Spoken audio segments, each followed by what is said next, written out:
हाथी हाथी चलेगा, हाथी उड़ेगी, दूल ना रहेगा, पंजा ना रहेगा फूल, साइकिल हो जाएगी चुरम चूर।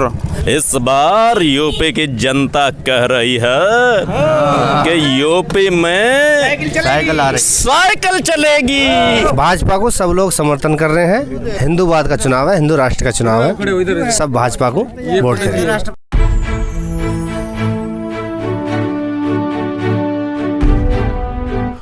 उत्तर प्रदेश में पहले चरण का चुनाव चल रहा है। आज बिगुल बज चुका है चुनाव का, और आज पहले चरण में पश्चिमी उत्तर प्रदेश में चुनाव है। लगातार 11 जिलों की 58 सीटों पे चुनाव है, और चुनाव का जायज़ा लेने के लिए हम हैं हापुड़ ज़िले के धौलाना विधानसभा क्षेत्र में। हमारे पीछे आप देख सकते हैं एक बूथ है जहाँ पे चुनाव चल रहा है। इस बीच में हम बात करते हैं धौलाना की विधानसभा क्षेत्र की, तो फिलहाल यहाँ पे जो मुकाबला है वह बीजेपी के यहाँ पे धर्मेश सिंह तोमर चुनाव मैदान में है, समाजवादी पार्टी से असलम अली चुनाव मैदान में है, और बीएसपी से बशीर चुनाव मैदान में है, मिस्टर बासित चुनाव मैदान में है। पिछले विधानसभा चुनाव में यहाँ पे बहुजन समाज पार्टी ने कब्जा किया था, उसकी जीत हुई थी, और असलम अली बहुजन समाज पार्टी के टिकट से लड़के चुनाव जीते थे। इस बार वही असलम अली सपा के टिकट पे चुनाव मैदान में है। तो यहाँ पे हम तमाम विधानसभाओं, तमाम गाँव का जायज़ा लेंगे धौलाना ब्लॉक के, और समझने की कोशिश करेंगे कि उत्तर प्रदेश का चुनाव किस ओर जा रहा है, और ख़ास तौर पे जो पश्चिमी उत्तर प्रदेश का चुनाव है यहाँ पे आखिर बयार किस ओर बह रही है। चुनावी सरगर्मी शुरू हो चुकी है। चांदपुरा में हैं हम, और यहाँ पे आबादी है और लोग लगातार वोटिंग के लिए तैयार हैं, है ना। आप बताएं, आप वोट दें? हाँ जी। अच्छा, तो किसको जिता रहे हैं आप? धर्मेश तोमर को। धर्मेश तोमर किस पार्टी से खड़े हैं वो? बीजेपी से। अच्छा, तो ये पूरे गांव, जो पूरा गांव है ये बीजेपी को सपोर्ट कर रहे हैं आप लोग। आबादी कितनी है यहाँ की? वोट यहाँ से 400 वोट। 400। तो अच्छा, ठीक है। तो बीजेपी को क्यों सपोर्ट कर रहे हैं आप लोग? जी, विकास अच्छा है, सुरक्षा अच्छी है बीजेपी सरकार में। ये काम जो है बीजेपी सरकार, क्या क्या और उसका काम अच्छा लगा पार्टी का? एक तो जी अपना धर्म बच रहा, सबसे मेन बात अपना धर्म बच रहा जी सरकार में। 5 साल में कोई दिक्कत नहीं होने की इस वाले समय में। कोई दंगा ही ना हो 5 साल। तो धर्म को खतरा है क्या? हाँ जी बिल्कुल। किससे खतरा है? ये मोहम्मदन से खतरा है सरकार में अपने। तो जो इतना बड़ा धर्म है हिंदू धर्म, जो भारत में सबसे ज़्यादा आबादी हिंदुओं की है, तो उसको खतरा कैसे हो सकता है? नहीं जी है तो खतरा ही है जी। देखो जी, मुसलमान के दड़े का दड़े हैं जी, जीगा का माहौल अपना। जैसे कि डिस्ट्रिक्ट संबल में अपने वहाँ मोहम्मदन की संख्या ज़्यादा है, तो वहाँ अपना दबदबा उनका बरकरार है मोहम्मदन का। जो सरकार तो कुछ नहीं होने का।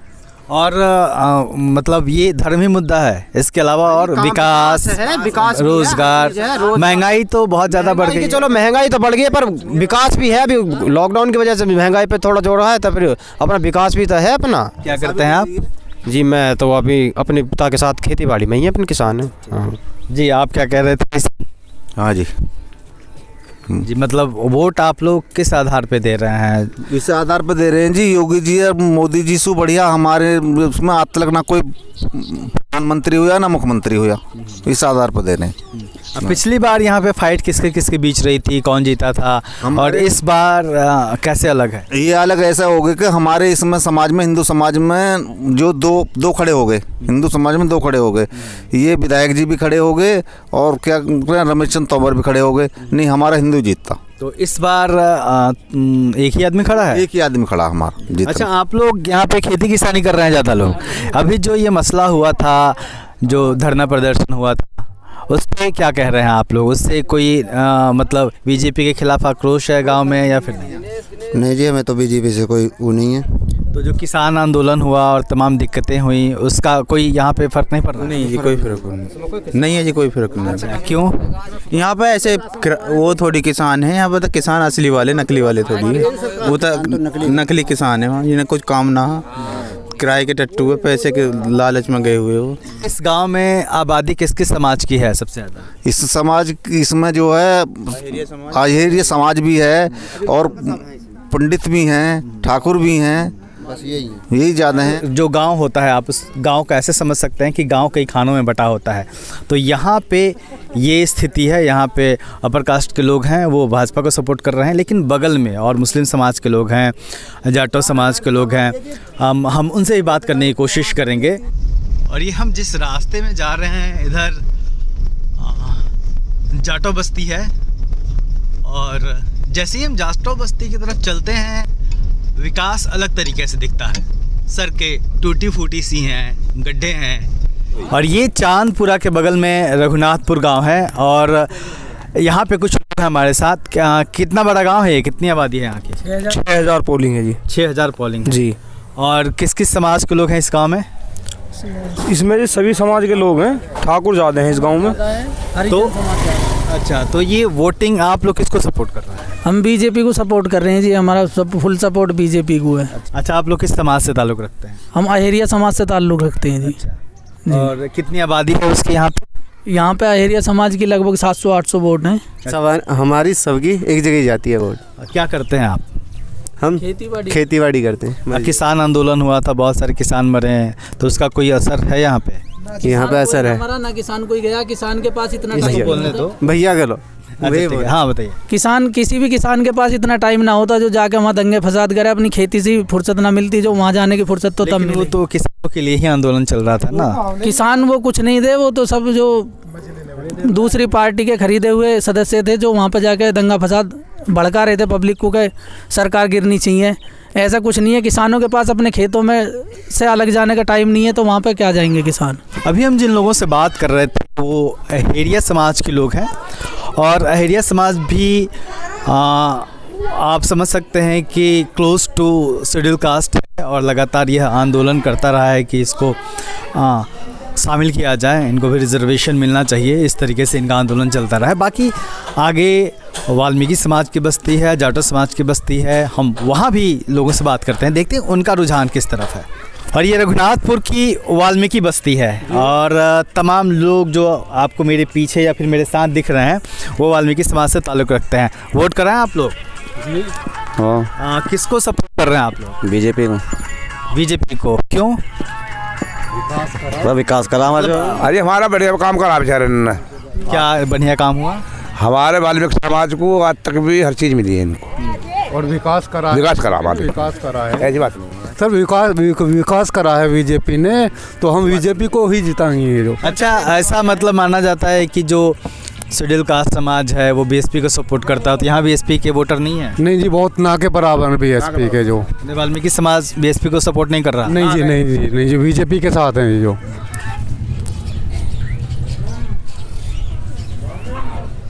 और ये वाल्मीकि बस्ती के बाद ये जाटो बस्ती है और हमारे साथ है राहुल। राहुल क्या करते हैं? मैं ऑटो चलाता हूँ। तो बस्ती के लोग किसको सपोर्ट करते हैं? बीएसपी को कर रहे हैं सर। अच्छा, क्यों?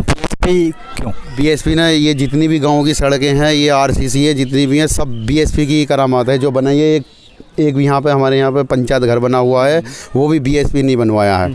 कोई दिक्कत नहीं है, बीएसपी बढ़िया है एकदम। आपने वोट दे दिया? वोट देने जा रहे हैं? हाँ। किसको सपोर्ट करते हैं आप? किसको जिता रहे हैं? हम जिता रहे हैं हाथ वाले मायावती बहन जी को। बहन जी को। बहन जी क्यों पसंद है? अरे बहन जी क्यों पसंद है? सही काम करना है जब तो। आप किसको वोट देंगे? लगाइए लगाया। किसको सपोर्ट किया आपने? हमने करा हाथी को। हाथी को। आप लोग चाहते हैं कि बहन जी की सरकार आए? हाँ, हम चाहते हैं, हमारा उन्होंने बहुत सहयोग दिया उन्होंने। आप वोट दे? हाथ दिया है जी। किसको सपोर्ट कर रहे हैं? हाथी चलेगा, हाथी उड़ेगी, दूल्हा रहेगा, पंजा ना रहेगा, फूल साइकिल हो जाएगी चुरम चूर। अच्छा, तो ये हाथी की यहाँ पे क्या स्थिति है? बहुत बढ़िया रहेगी, बहुत बढ़िया। हम कहीं भी दे लें लेकिन हाथी पे देंगे, चाहे कोई कैसे भी कर ले। हम हाथी भी देने वाले, हाथी भी देंगे। हाथी का कितना वोट है इधर? कितनी मजबूत है हाथी? आधे में सब, आधे में हाथी, आधे में हम अकेले हाथी को हैं और आधे में और सब में। तो हाथी क्यों पसंद है? आप क्यों चाहते हैं कि बहन जी की सरकार आए? बहन जी सरकार अच्छी है इसलिए चाहते हैं। आपने वोट कर दिया? किसको सपोर्ट कर रही हैं? अपनी मायावती को। अच्छा, क्यों? बहन जी क्यों पसंद है? पसंद ऐसा कि सबको एक साथ मिलकर चलती है और गंदगी को दूर करती है और अच्छा का साधन करती हैं और छोटी छोटी गरीबन के लिए, बुजुर्गन को, बच्चों को, जो आया लोग हैं उनके जो लड़की पैदा हुई है उनके लिए 1 लाख रुपये जमा भी करा। इसलिए जो हमारी बिरादरी चमार पार्टी है और ये चौपाल है या खरंजा है या बिजली है, तो जो करा उन्होंने नहीं करा है। और जो और जो कोई अच्छी और भी छोटी छोटी बात है, बच्चे को पढ़ाई की लिखाई की जो भी कुछ है हमारी मायावती ने करी है। और बड़े लोग सब अपने वहाँ देखते हैं अब तो अंगूठा भी बंद कर दिया और कोई स्कूल में ना जाने देते, ना कोई शासन है गरीबन के लिए, ना कोई मतलब जो सबके लिए है, बड़ी बड़ी बिरादरी के लिए वो सब सबके लिए है। और जो गरीब के लिए है वो कुछ नहीं है, वो सब वहीं से वहीं काट देते हैं। विधवन की पेंशन तक बिना बंदवाई हम क्या साल हो गए हमें। अच्छा, गरीबन को कुछ नहीं, वृद्धावस्था पेंशन नहीं मिल रहा आप लोग? ना किसी को भी नहीं, विधवा की ना मिल रही हमें, अपनी बिरादरी में किसी की भी नहीं है। वोट दे आए आप? हाँ वोट दे मैं किसको सपोर्ट कर रहे हैं? मायावती को। अच्छा, तो बहन जी की सरकार आप चाहते हैं? हाँ जी, क्यों? काम अच्छे कर रहे हैं इसलिए चाहते हैं। और पिछली सरकार में जो 5 साल की सरकार रही भाजपा की या फिर उससे पहले सपा की, तो उस सरकार में और बहन जी की सरकार में क्या फ़र्क है? फ़र्क बहुत है। हमारे गांव में ना ऐसा कुछ नहीं करा, बहन जी ने सड़क बनवाई है, सब कुछ कराया, देखो कितना कुछ कराया हमारे लिए है जी। उन्होंने क्या करा? कुछ नहीं करा हमारे लिए। अब पीछे जो 5 साल की सरकार है, जो भाजपा की सरकार थी, तो उसको आप कैसे देख रहे हैं? उसको क्यों नहीं चाहते आप? भाई इसलिए ज़्यादा कुछ काम नहीं करवाते हमारे लिए, हमारे को सुनाई नहीं, कुछ नहीं। अभी हमारा गांव दंगे फसाद हुए हैं, इतना कुछ हुआ है तो बताएं, उसमें कोई सुनाई नहीं हुई हमारे ढंग से। जैसे जैसे गांव बदल रहे हैं, जैसे जैसे बस्तियां बदल रही हैं, जैसे जैसे जातीय समीकरण बदल रहे हैं, वैसे वैसे वोटों का जो समीकरण बदल रहा है। फलाना विधानसभा सीट ही है और ये आलमपुर है, ये तीसरे गांव में है हम। यहाँ पे क्या स्थिति है? बीजेपी की स्थिति है। ये अच्छा, इस गांव की कितनी आबादी है और किस किस समाज के लोग हैं? 2000 की आबादी है और यहाँ सभी समाज के लोग हैं। अभी मैं यहाँ पे जितने लोग खड़े हैं, इसमें किस समाज के लोग हैं आप लोग? ठाकुर समाज के। और आप लोग बीजेपी को सपोर्ट कर रहे हैं? बीजेपी को एक तरफ। बीजेपी क्यों आप लोग फिर दोबारा लेके आना? विकास किया है और सुरक्षा दी है, सारे मुद्दे विकास बहुत बढ़िया करा हमारे यहाँ। सुरक्षा दी है, सबसे बड़ा मुद्दा सुरक्षा का है। अगर नौकरी में लायक हूँ तो नौकरी तो मैं छीन लूँगा ना। नौकरी तो हम छीन सकते हैं अगर लायक हैं। हम किसी पे बोझ थोड़ी ना बनने के भाई हमें नौकरी दो, भाई हमें इस तरह के बने कि हम नौकरी दो। सरकारों का दायित्व होता है ना कि आप कहें कि सड़क हम छीन लेंगे, पानी हम छीन लेंगे, ऐसा नहीं होता ना। सरकारें, हाँ सरकारें उसीलिए होती है, वो भी विकास है, क्योंकि जब आप कमाएंगे नहीं, नौकरी नहीं होगी तो विकास कैसे करेंगे आप अपने घर का? श्रीमान क्या सभी सरकार देती है? खुद हम भी तो उत्पन्न कर सकते हैं रोजगार। बिल्कुल, उसे हमें भी करना अलग बात है, लेकिन विकास है। अच्छा, मुद्दा क्या है? किस मुद्दे पे वोट कर रहे हैं आप? भाई हमारा मुद्दा है सुरक्षा का। सुरक्षा और विकास। 2017 से पहले कुछ और हालात थे, 2017 के बाद कुछ और हालात हैं। अब हमें ज़्यादा सेफ महसूस हो रहा है, तो बस सुरक्षा का। किससे खतरा है? खतरा तो किसी से नहीं है, ये गुंडे मवाली और किससे खतरा होता है? बाकी कोई निश्चित रूपरेखा नहीं होती। हर समाज में गुंडे मवाली होते हैं, हर समाज में होते हैं, केवल इन्हीं लोगों से खतरा, बाकी कुछ नहीं है। पिछली बार भी लहर थी मोदी जी की, योगी जी की, फिर भी यहाँ से ये सीट बीजेपी हार गई थी धौलाना की। इस बार क्या अलग है? उस टाइम असल में हमारा अकेला पीछे हमारे 3 प्रत्याशी थे, आपका अकेला प्रत्याशी हमारा। 3 प्रत्याशी मतलब?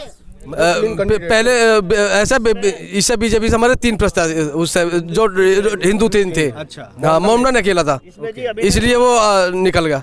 अब क्या हमारा अकेला है और वो 3 है। सीधा हिसाब है हिंदूवाद का। धर्मेश जी को हम वोट देंगे और जो बीजेपी सरकार को जिताएंगे, सीधा हिसाब ही है। बहुजन समाज पार्टी के सतीश चंद्र मिश्रा लगातार दावा कर रहे हैं कि ब्राह्मण वोट मिलेगा बसपा को और फिर वो लोग सरकार बनाएंगे एक बार। तो आप ब्राह्मण समाज से ताल्लुक़ रखते हैं? हाँ जी। तो उसका कोई फ़र्क पड़ेगा? बसपा ने काफ़ी सम्मेलन भी किए हैं। नहीं, वोट सभी फूल पे जाएगी, जितनी भी है, कोई समाज उसको पार्टी को नहीं जाएगी वोट। और जो बीएसपी ने इतना सम्मेलन किया, उसका कोई फर्क नहीं पड़ेगा? कोई फर्क नहीं पड़ेगा, सब योगी और मोदी की वोट है। सब योगी मोदी की वोट है। भाजपा को सब लोग समर्थन कर रहे हैं। हिंदूवाद का चुनाव है, हिंदू राष्ट्र का चुनाव है, सब भाजपा को वोट करें, सब वोट जितना चाहते हैं। मैं ये पूछ रहा हूँ कि बहुजन समाज पार्टी कह रही है कि जिस तरीके से 2007 से 12 में उसकी सरकार बनी थी, ब्राह्मणों ने समर्थन दिया था। सतीश चंद्र मिश्रा भी लगातार घूम रहे थे, ब्राह्मण सम्मेलन किए उन्होंने, प्रबुद्ध वर्ग सम्मेलन। तो उसका कितना फर्क पड़ेगा? क्या ब्राह्मण समाज बसपा को सपोर्ट कर रहा है? सारा जितना भी ब्राह्मण समाज है, टोटल हमारा ब्राह्मण समाज जो है टोटल बीजेपी को सपोर्ट कर रहा है इस बार किसी और पार्टी को सपोर्ट नहीं कर रहा, केवल बीजेपी टू बीजेपी। तमाम समाजों के बीच से गुजरने के बाद अब बारी थी मुस्लिम समाज के बीच में जाने की और यह देखने की कि इस दौर में, इस पहले चरण के चुनाव में मुसलमान वोटर किसके साथ हैं। और इसके लिए हम पहुंचे बगल के ही कमालपुर गांव में, जहां मुस्लिमों की आबादी अच्छी खासी थी। यहाँ जो बात चौंकाने वाली थी वो यह थी कि यहाँ सारे बूथों से ज़्यादा लंबी लाइन दिखी और लोगों में उत्साह भी चरम पर था। अभी हम हैं कमालपुर में, जहाँ पे मुस्लिम समाज के लोग हैं। किसको सपोर्ट कर रहे हैं वो लोग और किसकी सरकार चाहिए और क्यों चाहिए, इस बारे में बात करें। जी, परिचय दीजिए अपना। देखिए सर, मोहम्मद खालिद मेरा नाम है, ग्राम कमालपुर का निवासी हूँ मैं। और इस बार बदलाव पूरी तरह से की, क्योंकि हमें अनाज नहीं चाहिए बिल्कुल भी। जो 2 बार अनाज मिल रहा हमें नहीं चाहिए वो, हमें वो शिक्षा चाहिए बच्चों की और हमें रोजगार चाहिए। किसकी सरकार किसकी बना रहे हैं आप लोग, ये बताइए, सीधे मुद्दे पे आइए। देखो, हमें सरकार से मतलब नहीं है, हमें वो फील्ड चाहिए। भाई तो सब बदलाव तो सरकार ही करेगी। सरकार अखिलेश जी की सरकार, आप गोल गोल बातें कर रहे हैं। नहीं, गोल हो तो सरकार समझ रही है ना, सभी आम पब्लिक। अखिलेश जी की सरकार चाहिए, गठबंधन की सरकार चाहिए हमें। गठबंधन की सरकार चाहते हैं। कि मुद्दे क्या हैं? मुद्दे क्या है कि पिछली सरकार ने ना तो कोई रोजगार दिया है और ना ही कोई भर्ती निकाली है, और इसलिए नई सरकार चाहिए कि वो कोई नया प्रोजेक्ट लाए, नई स्कीम लाए और हमें भी कहीं कोई नया, हमें भी लगने का मौका मिले। पिछली बार भी सपा नहीं जीत पाई थी, इस बार कैसे जीतेगी? आपको क्यों लगता है कि ये सीट यहाँ से जीत के देंगे आप लोग? क्योंकि जो मौजूदा सरकार है उसने ना तो किसानों के लिए कुछ किया है और ना ही स्टूडेंट के लिए या शिक्षा के लिए कुछ किया है। इस वजह से हमें लगता है कि पूरी आवाम है, यानी कि पूरे स्टूडेंट, पूरे किसान, वो सब समाजवादी के साथ हैं। बसपा कहाँ है इस विधानसभा क्षेत्र में? बसपा के साथ को कितना समर्थन कर रहे हैं आप? बसपा का समर्थन नहीं है। क्यों बसपा क्यों पीछे? उस बसपा ने भी मुस्लिम कैंडिडेट उतारा है। जी जी बताएं। बसपा को नहीं, इस बार सपा को इस लोग दे रहे हैं वोट। सभी दे रहे हैं अखिलेश के। बिजली फ्री मिल रही है, किसानों का बिजली जो है 15 दिन में पेमेंट हो जाएगा। ये किसानों के लिए बहुत अच्छी सुविधा है। उन्होंने कहा है। हाँ, ये उन्होंने कहा है अखिलेश यादव ने। और 300 यूनिट बिजली फ्री मिलेगी, इसलिए इसमें लोग जो है सपा को ही वोट दे रहे हैं इस बार। पिछली बार जो सरकार ने वादा किया था इस बार पूरे नहीं हुए। जी बिल्कुल, जो वादा किया था उन्होंने सब वादे उनके खोखले, कोई पूरे नहीं किए। उन्होंने कहा था 2 करोड़ जो है नौकरी देंगे, उन्होंने नौकरी नहीं दी। ठीक है, लोग बेरोजगार हो गए। नौकरी की जगह उन्होंने छुट्टे छांट दिए खेतों में। ठीक है ना, आप जाओ उन्हें रखाओ भगाओ, ये उन्होंने नौकरी दी है। 80 पार नहीं होने की अब, लेकिन 300 सीटों से 80 पे कैसे आ जाएगी? हाँ, ये तो 10 साल से जुमलेबाजी करते आ रहे हैं। जैसे फुल मोहम्मद जुमलेबाजी, कितनी जुमलेबाजी 5 साल के अंदर करी है। बेरोजगारी कर दी, गरीब पैदा कर दिए, जनता को भुखमरी में कुछ नहीं दे पाए। 2-2 लाख रुपए, 4-4 लाख रुपए मजदूर के खाते में जाऊंगा, बताओ 1 रुपया हो तो किसी। तो कुल मिला के हम ये कह सकते हैं कि आप लोग समाजवादी पार्टी को समर्थन कर रहे हैं। जी बिल्कुल, फुल बहुमत से। इस बार यूपी की जनता कह रही है कि यूपी में साइकिल चलेगी। बसपा को कितना समर्थन मिल पा रहा है इस समाज का? बाकी तो एक भी सीट ना खत्म है बसपा। हमारे यहाँ पे 2-3 वोट मिलेंगे बस। कुछ नहीं पता। 300 यूनिट बिजली, किसानों की सिंचाई फ्री, और क्या चाहिए। तो तमाम गाँव में जायज़ा लेने के बाद हम एक बार फिर से खड़े हैं उसी जगह पे जहाँ से हमने शुरुआत की थी। और हमने चांदपुरा, रघुनाथपुर गांव का दौरा किया, आलमपुर के लोगों से बात की, कमालपुर में गए और हमने तमाम लोगों से, तमाम समाज, तमाम धर्मों के लोगों से बातचीत की। और जैसे चावल होता है, जब हम चावल पकाते हैं तो कुछ दानों का टटोलने से पता चल जाता है कि आखिर चावल पका है कि नहीं। कहीं ना कहीं जो चुनाव होता है वो भी उसी तरीका होता है। तो साफ तौर पे देखने को मिल रहा है कि जो अगड़ा समाज है वह भारतीय जनता पार्टी के साथ खड़ा है। मुद्दा उसके लिए धर्म है, सुरक्षा है। जो मुस्लिम समाज है वो एक तरफा पश्चिमी उत्तर प्रदेश की बात करें तो वो समाजवादी पार्टी के साथ खड़ा हुआ दिख रहा है, जबकि बहुजन समाज पार्टी के लिए राहत की बात यह है कि जो उसका कैडर वोट है वह उसके साथ मजबूती से खड़ा है, वो कहीं भी नहीं जा रहा है। और सबसे बड़ी चुनौती यह होगी कि कौन सी पार्टी अपने कैडर वोट के अलावा और किन किन समाजों को अपने पाले में ले आती है, अपने मुद्दों से जोड़ पाती है। कहीं ना कहीं उत्तर प्रदेश के राजनीति, उत्तर प्रदेश का चुनाव इसी पे निर्धारित होगा। और यह भी एक देखना होगा, समझने की बात होगी कि किस विधानसभा क्षेत्र में कितने वोट बट रहे हैं, कितने वोट काटने वाले लोग चुनाव मैदान में हैं, यह भी इस विधानसभा चुनाव के नतीजे तय करेंगे। फिलहाल पश्चिमी उत्तर प्रदेश में जो 58 सीटों पे चुनाव हो रहा है, 2017 में 53 सीटें भारतीय जनता पार्टी ने जीती थी 58 सीटों में से, और उसकी साख दांव पे है। निश्चित तौर पे इस बार भाजपा को उतना बड़ा नंबर पश्चिमी उत्तर प्रदेश में मिलता हुआ नहीं दिख रहा है, लेकिन मुकाबला टक्कर का है। आप देखते रहिए दिल्ली दस्तक।